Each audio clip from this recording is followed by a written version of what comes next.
monsieur de Réan, c'est un honneur pour nous. Mesdames, monsieur, nous vous attendions. Vous ferez prendre les bagages. Tout de suite, monsieur. Vous autres, occupez-vous des malles. Porteur, prenez le bagage de ces dames. Sophie, n'oublie pas que Mina ne part pas avec nous. Au revoir, mademoiselle Sophie. Au revoir, Mina. Vincent, vous reconduirez Mina avant de rentrer au château. Bien, monsieur. Bon voyage, monsieur. Bon débarras. Votre train est taqué, monsieur de Réan. Si vous voulez vous donner la peine de me suivre, je vais vous conduire à votre voiture.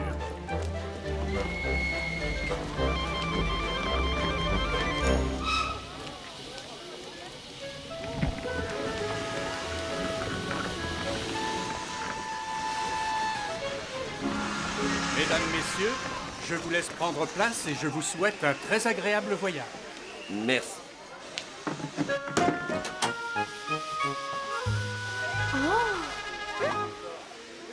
Paul, aide-moi. On va pousser ce fauteuil près de la fenêtre et regarder le paysage. Messieurs les voyageurs en voiture, s'il vous plaît.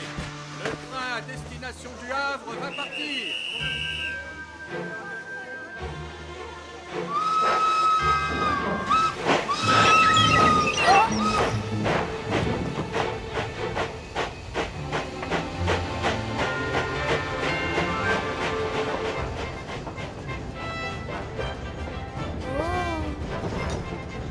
Certes, je savais que M. Fichini avait le projet de relier les États d'Amérique par le train. Mais vous ne vous doutiez pas qu'il était actionnaire de la ligne transcontinentale. Mon Dieu. Non. Eh bien, si l'on songe aux milliers de kilomètres de voies ferrées qui traversent ce pays, Cela vous donne une idée de la fortune que nous laisse cet homme, n'est-ce pas? Oh, Paul, pousse-toi donc, tu me gênes. Si tu me laissais un peu de place aussi, je veux regarder dehors. Non, mon papa commande tout le monde au chemin de fer, c'est moi qui décide. C'est ce qu'on va voir. Oh, arrête, je te dis. Ah, tu vas voir. Aïe. Ah, Sophie, attends. Paul, tout va bien? Oui, ma tante, tout va très bien, maman. Bon, Gardez là votre place, mademoiselle l'égoïste. Si tu pouvais voir ta figure le nez écrasé contre la vitre. Voilà ce qu'elle te dit, ma figure.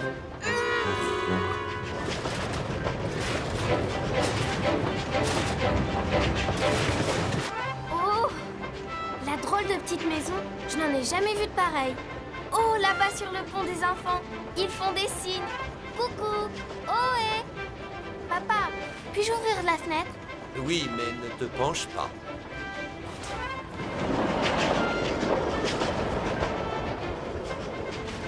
Mon ami, vous verrez, vous vous plairez en Amérique. J'en suis convaincu. partir si loin, si longtemps, tout cela m'effraie. Et moi donc, nous avons à peine quitté Paris, et déjà Oh non, ce séjour ne durera pas toujours. C'est l'affaire de 2 ans tout au plus. Je vous le promets.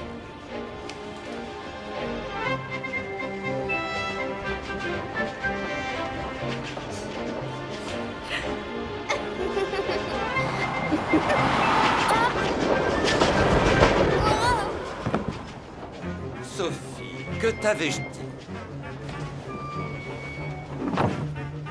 regardez-la, pleine de suie. Ne dirait-on pas le ramoneur? Maman, j'ai quelque chose dans l'œil. Approchez, mademoiselle. Je vois que vous n'écoutez pas plus votre papa que vous n'écoutez votre maman. Laisse-moi regarder. Voilà, tu n'as plus rien. Et maintenant, essuie ton visage et ne bouge plus d'ici avant que nous soyons arrivés.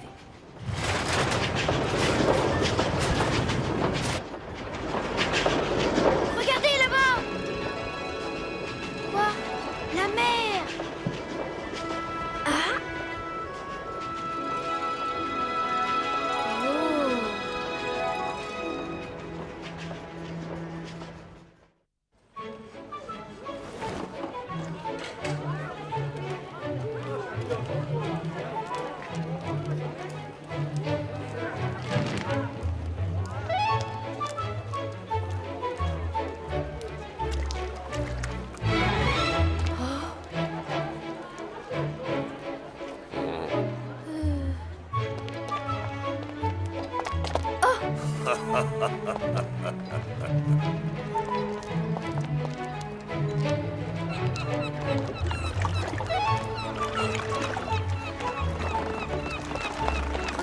Sophie. Oh, des mouettes. Maman, ma tante. Et ces gens, vous les avez vus? Que font-ils donc? Sophie, dans tous les ports, il y a des écrivains publics. Ils rédigent les lettres des marins qui ne savent pas Que je écrire. reviendrai bientôt. Allez, allez, levez, levez! Attends-moi. Oh.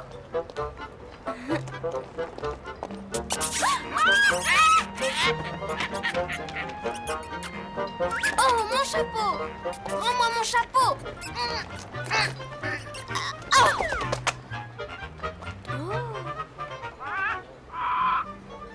C'est magnifique! Qu'ils sont beaux! Oh, Paul, demandons à maman de les acheter pour les emporter avec nous. N'y compte pas, Sophie. Maman, vous ne les avez pas bien vus. Voyez ce petit singe, n'est-il pas adorable? Et ces perruches-là, elles nous tiendraient compagnie. Le voyage sera si long. N'insiste pas, Sophie, j'ai dit non. Oh maman, je vous en prie, un seul oiseau, celui-là. Pauvre bête. Elle est mieux là où elle est. Est-ce que tu as oublié ce qui est arrivé à mon bouvreuil? Non, maman. Ce pauvre bouvreuil a failli être croqué par un chaton que Sophie avait adopté. Je ne parle pas de l'écureuil qu'elle avait mis en cage, ni de ce pauvre âne qu'elle avait martyrisé à coups de fourchette. Oh, comment les enfants inventent-ils donc tous les tracas qu'ils nous causent? J'admire votre patience et votre fermeté, ma chère. C'est notre bateau. Regarde, Sophie, la Sibylle. Oui. Je me suis toujours demandé comment faisaient les parents de 4 ou 5 enfants. Je n'y résisterai pas. Maman, vous n'avez jamais pensé avoir d'autres enfants? Oh, grand Dieu, non. Un seul me suffit largement.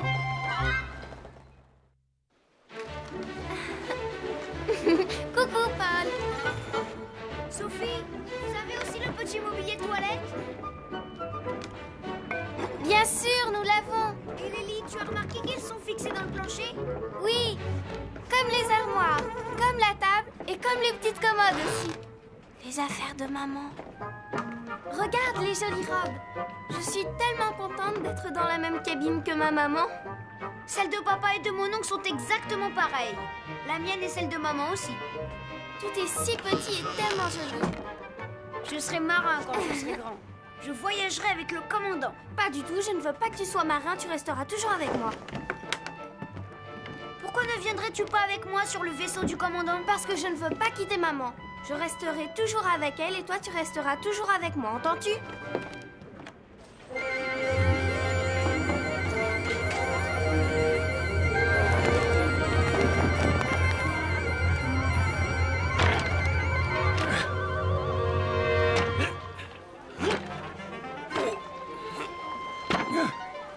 Mesdames, messieurs, bienvenue sur la Sibylle.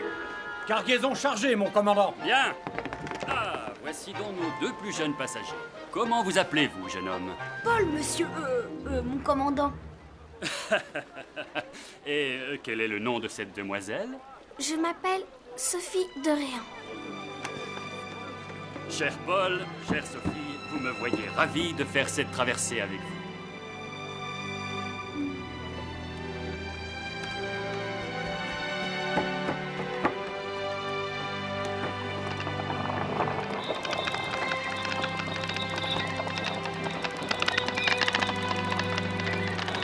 Ancre relevée, mon commandant. Larguez les amarres!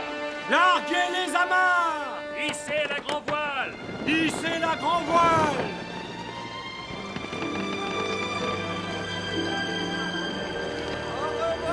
Bientôt!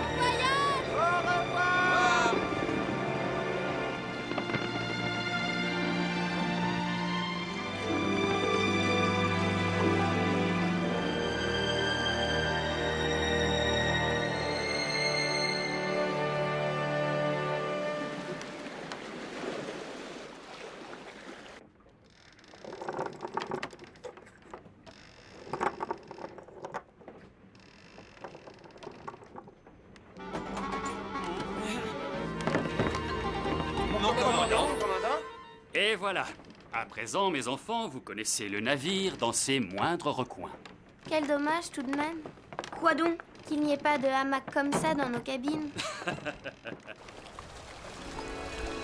Là, le mât de misaine. Là-haut, le petit claquatois. Oh, et celle-ci? Le petit hunier. Ah, bravo, mon garçon. Sophie? Vos mamans vous cherchent. Jamais matelot n'a appris plus vite. Vous avez là de la graine de navigateur. Vraiment? Vous êtes bien aimable de prendre sur votre temps. Tu as remercié au moins, Paul? Votre fils est d'une politesse irréprochable. Et vous avez bien de la chance d'avoir un garçon doué d'une telle gentillesse et d'une telle intelligence.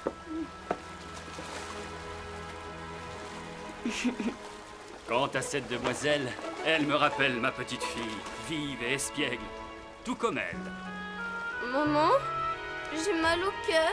Ce n'est rien, mademoiselle Sophie. Vous avez le mal de mer. Il suffit de manger pour que cela passe. Merci, Blaise.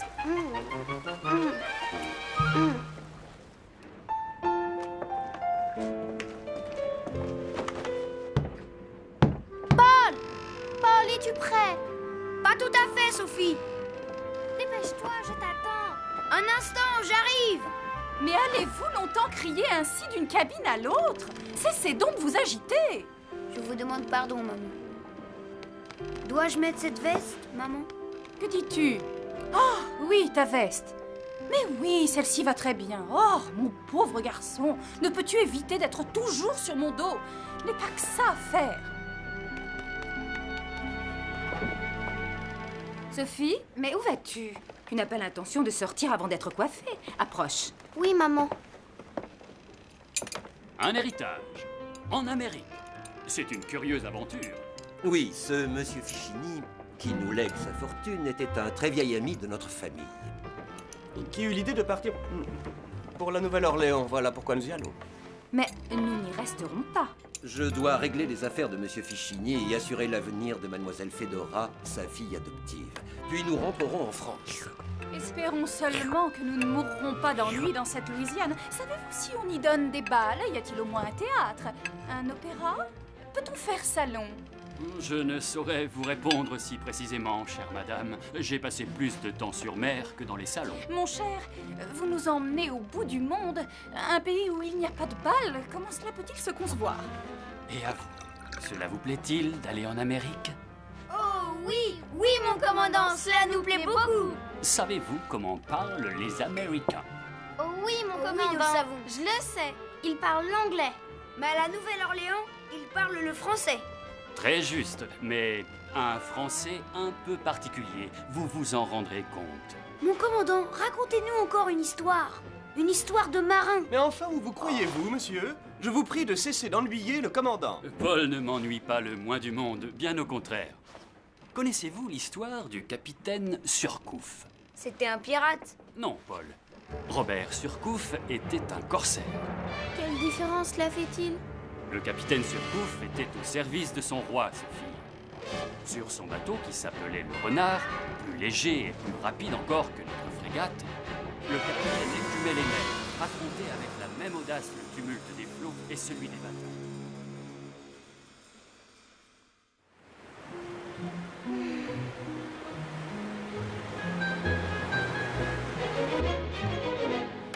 Sophie, Oui, maman. le temps te paraîtrait moins long si tu t'occupais. Viens reprendre ton ouvrage. Puis-je regarder, maman? Quel joli dessin. Un S pour Sibylle. Non, un S pour Sophie. Lorsque j'aurai fini, ce mouchoir sera pour toi.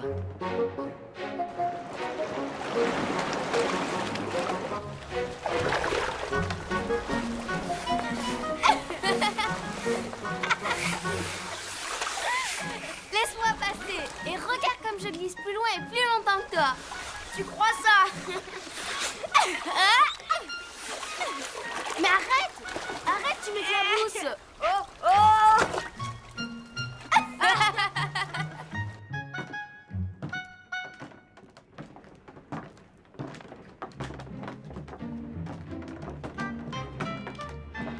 Blaise, nous voudrions voir encore une fois le bateau. Vous avez déjà tout vu, plus de 10 fois.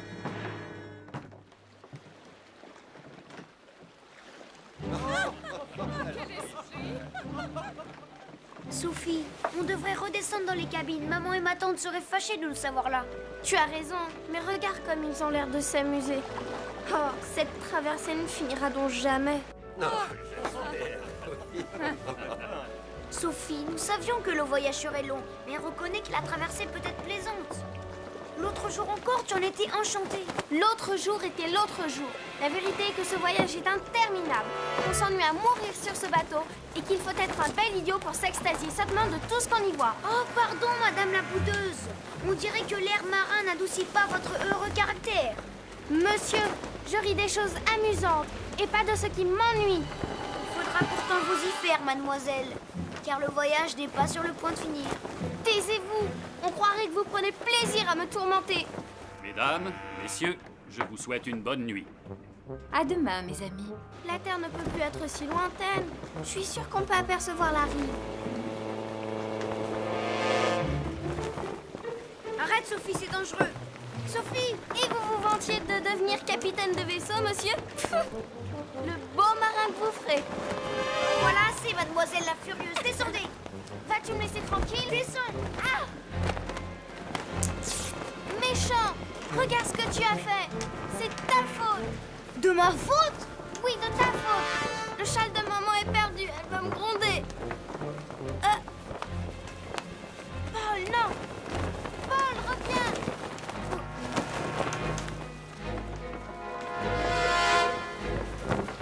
Mon Dieu, Paul! Oh! Yop. Paul, quelle imprudence! Et quel courage! Nous direz-vous ce que vous faites ici à cette heure de la nuit, monsieur? Vous devriez vous trouver dans votre cabine. Je vous demande pardon, papa. C'est de ma faute. Le bateau bouge trop, je ne pouvais pas dormir. Nous ne pouvions pas dormir, Sophie. Mon joli châle est perdu. Ce n'est vraiment pas gentil. Sophie, tu as été bien sage jusqu'à présent. J'aimerais que cela continue. Nous avons fait plus de la moitié de la traversée. Je sais que le temps te paraît long, mais ça va passer vite maintenant. Allez, au lit. Demain, nous essaierons de vous trouver une distraction moins dangereuse. Paul? Oui, Sophie. Tu resteras toujours près de moi, n'est-ce pas? Je te le promets.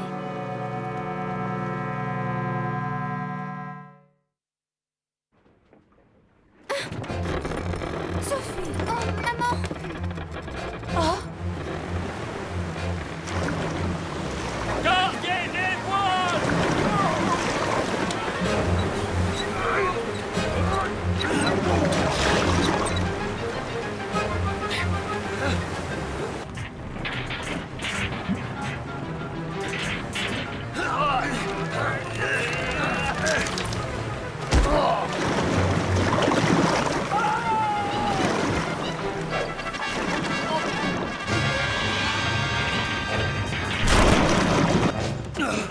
Mon ami, quel était cet affreux bruit? je ne sais. Je monte voir le commandant. Je vous accompagne. Sophie, ne bouge pas d'ici. Je reviens.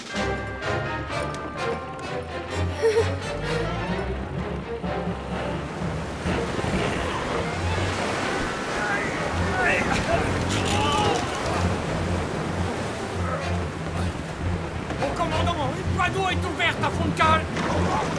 Prenez 5 hommes! Colmatez la brèche! Impossible, commandant. Il y a déjà plus de 6 pieds d'eau. Oh. Les chaloupes à la mer! Sophie, tu es là? Sophie, viens avec moi. Les chaloupes à la mer! Les chaloupes à la mer! Les chaloupes à la mer! Les chaloupes à la mer! Sophie! Paul! Je vais les chercher. Donnez-moi votre main.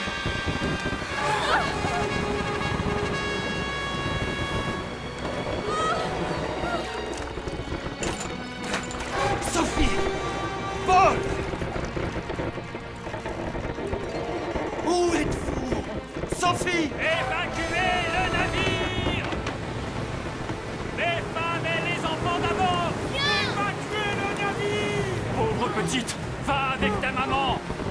Sophie! Oh, je les ai trouvés! Attendez! J'ai les enfants! Va, Paul, vas-y! Non! Je ne veux pas vous quitter! Paul! Paul! Viens! Non! Emmenez-la et embarquez! Vite! Je me charge de lui!